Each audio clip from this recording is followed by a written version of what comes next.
মাজুলীত এজনী ছোৱালীয়ে দুখ পালে গীতটো চাগে আপোনাৰ তেনেই চিনাকি মানস ৰবিনে মাজুলীৰ দৰিয়াঘাটত লিখিছিল এই গীতটো পিছে এইবাৰ মাজুলীতেই দুখ পালে মানস ৰবিনে ঠিক দুখ বুলিও ক'ব নোৱাৰি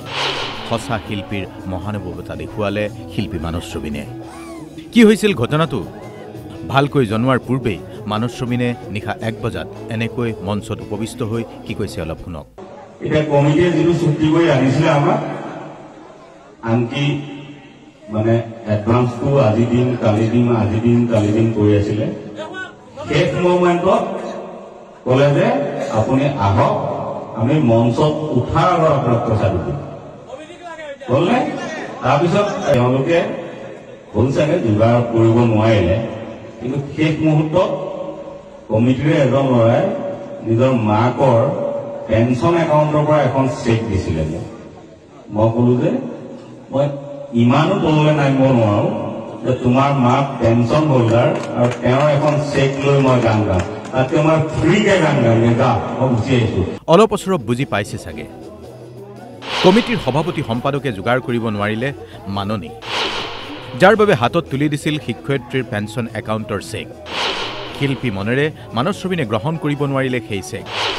আৰু সেইবাবে এটকাও মাননি নোলোৱাকৈ মঞ্চত গালে গীত বিহুখন পাতে মানুহে মৰম চেনেহ বিলাবলৈ চবে নাছিল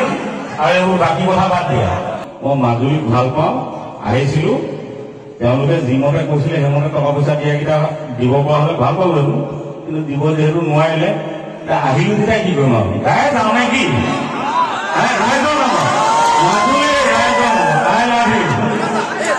অনুষ্ঠানটো আছিল মাজুলীৰ আউনীআটী হেমচন্দ্ৰ উচ্চ মাধ্যমিক বিদ্যালয়ৰ খেলপথাৰত অনুষ্ঠান আছিল বহাগী বিদায়ৰ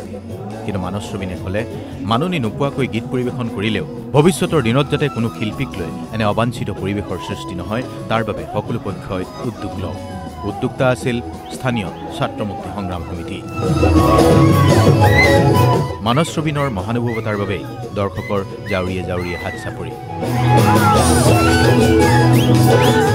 মানস ৰবিনে আকৌ এবাৰ প্ৰমাণ কৰি দিলে শিল্পী ৰাইজৰ আৰু ৰাইজৰ মাজতেই থাকিবলৈ সেইবাবেই অনুষ্ঠান চাবলৈ অহা কোনো এগৰাকী দৰ্শককেই নিৰাশ নকৰিলে মানস ৰবিনে মানস ৰবিনক এই ক্ষেত্ৰত ধন্যবাদ দিব পাৰি Hats off to Manas Robin.